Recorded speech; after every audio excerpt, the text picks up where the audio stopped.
car il est le Dieu qui est juste. Si tu pêches, attends-toi à une punition. Il y aura une conséquence.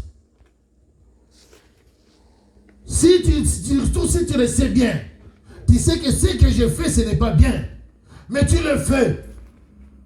Attends-toi à une conséquence. Et tu dois assumer. Et à ce moment-là, tu prendras tes responsabilités. Même si tu dis, pasteur prie pour moi, moi je vais prier, mais c'est Dieu qui décide. Ce n'est pas le pasteur. C'est pour ça qu'il faut prendre les choses de Dieu au sérieux.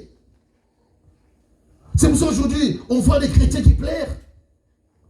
Mais quand tu demandes, mes sœurs, je ne veux même pas te faire kill d'âme. Frère, je veux même te faire kill d'âme. Mais si tu me permets seulement de te poser une question, parce que je vois déjà, de tout ce que tu me parles là, il y a quelque chose qui ne va pas. Il y a quelque chose qui ne va pas. Il y en a qui aiment montrer le doigt aux autres. Non, c'est qui là? Je sais pas moi c'est qui? Oh, c'est quelqu'un qui là. Non, toi-même. Moi aussi, je suis né dans une famille où il n'y a pas aussi, il y a de la sorcellerie aussi. Mais je n'ai pas peur de ça. Je n'ai pas peur de ça parce que celui qui est en moi est plus grand que les sorciers de ma famille. Et je demande toujours Dieu de me donner la force, les moyens de supporter toutes les tentations du diable.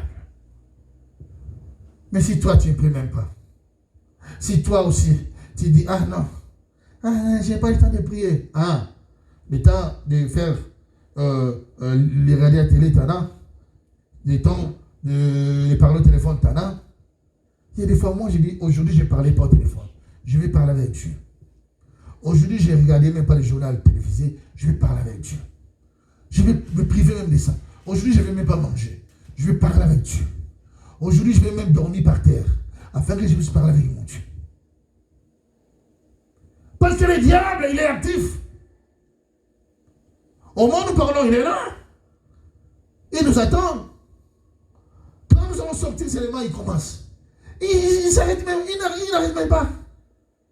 Les diables n'arrêtent même pas. Il fait comme il a fait Jésus-Christ. Il commence par à manger. Il a faim. Jésus-Christ a résisté. Il dit bon, maintenant tombe. Jésus-Christ a résisté. Après il a dit oh, allez, viens, prosterne-moi. Oh! C'est ce qu'il lui fait aussi à nous.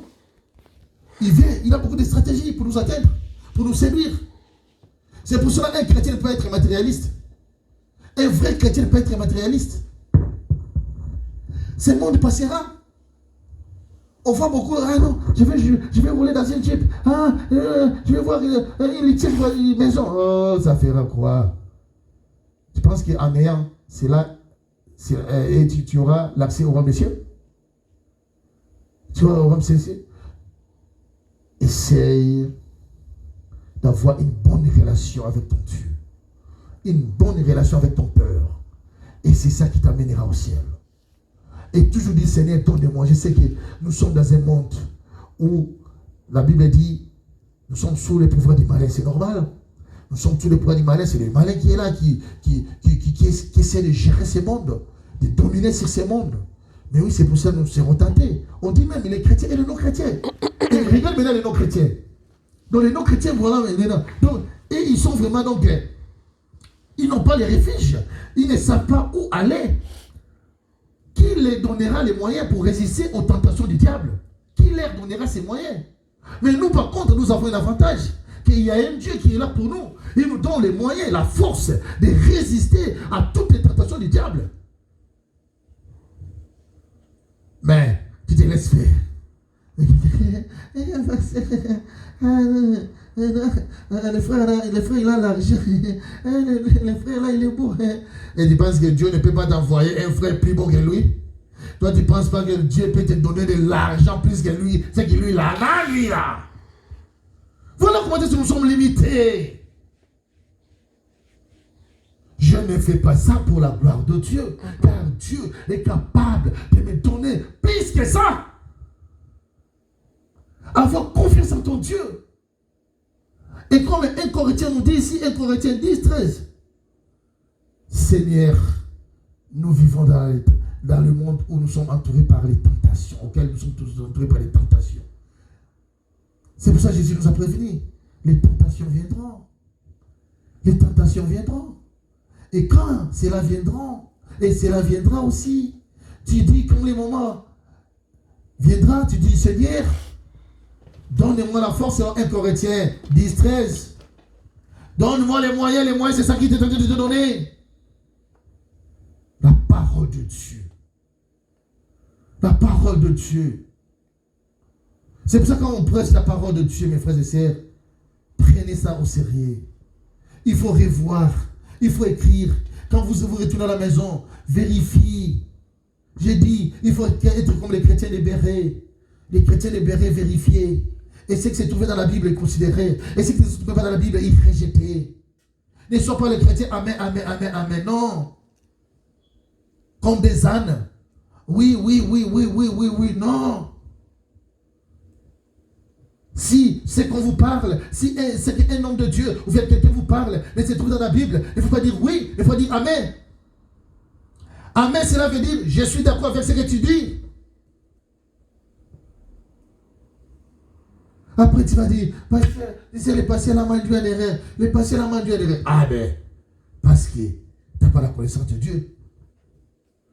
Depuis quand tu vas à l'église? Depuis quand as-tu Jésus-Christ comme Seigneur et Sauveur? Oh, ça fait 20 ans. Oh, ça fait 10 ans. Ah bon? Mais 10 ans? Tu t'es fait arnaquer par un faux pasteur? Mais tous ces 10 ans-là, qu'est-ce que tu as fait? Donc, tu étais toujours dans l'ignorance. Pour ce que tu négligeais, c'est que la parole de Dieu. 10 ans, c'est énorme. 10 ans, c'est énorme. 10 ans, c'est énorme. Pourquoi? Parce qu'on néglige ce qui est la parole de Dieu. Nous priorisons seulement ce qui est de ces mondes, mais nous négligeons la parole de Dieu. Mais fils, qu'un chapitre, un verset, de lire ça un jour, non. Il y en a qui disent, on n'a pas le temps, on est fatigué, il faut aller au boulot, il faut s'occuper des enfants. Mais tu peux lire la Bible même en faisant la cuisine. Tu peux lire la Bible, excusez-moi, même dans la voiture, même partout où tu es, tu peux lire la Bible. Et aujourd'hui, nous avons des applications aussi, dans nos ici c'est smartphone. Mais lis ça même, un verset, ça t'aidera. Mais pour jouer au TikTok, ah oui. Pour jouer, oui.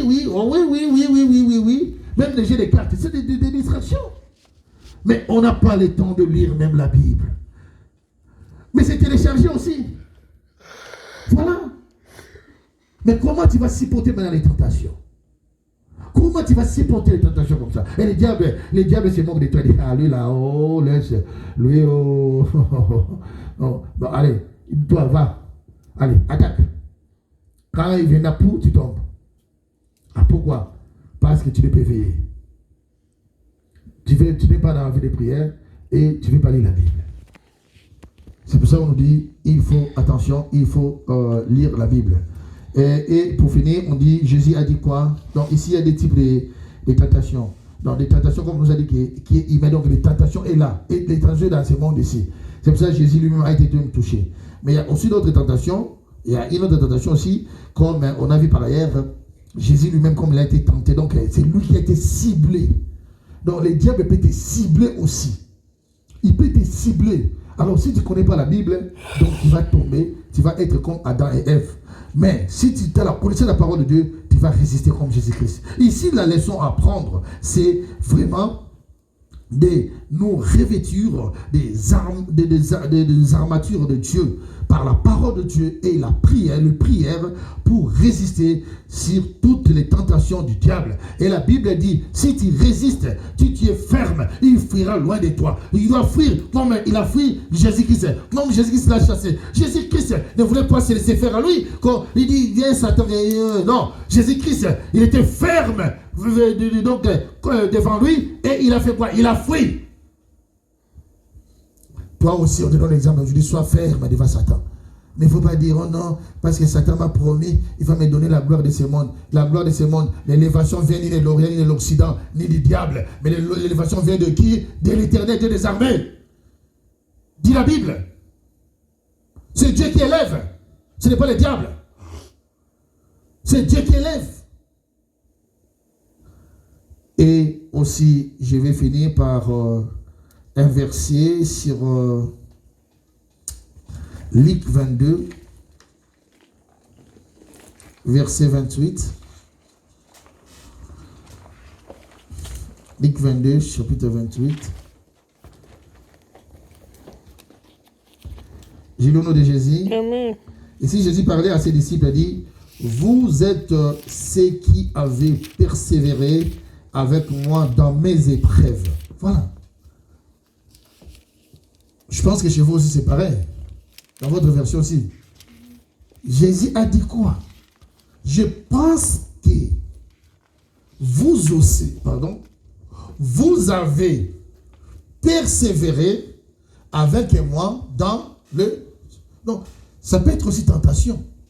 Parce que Jésus, il y avait un moment où Dieu l'a mis à l'épreuve, et il y avait des moments où aussi il a été tenté. Même sa crucifixion, c'était un moment d'épreuve, où le diable a profité. C'est pour ça qu'il est allé, Matthieu 26, il est allé demander à Dieu si Dieu pouvait l'enlever. Mais Dieu a dit, mais non, je ne peux pas l'enlever, Jésus. Si je l'enlève, comment est-ce que l'humanité sera sauvée? Il faut que tu passes par là, Jésus.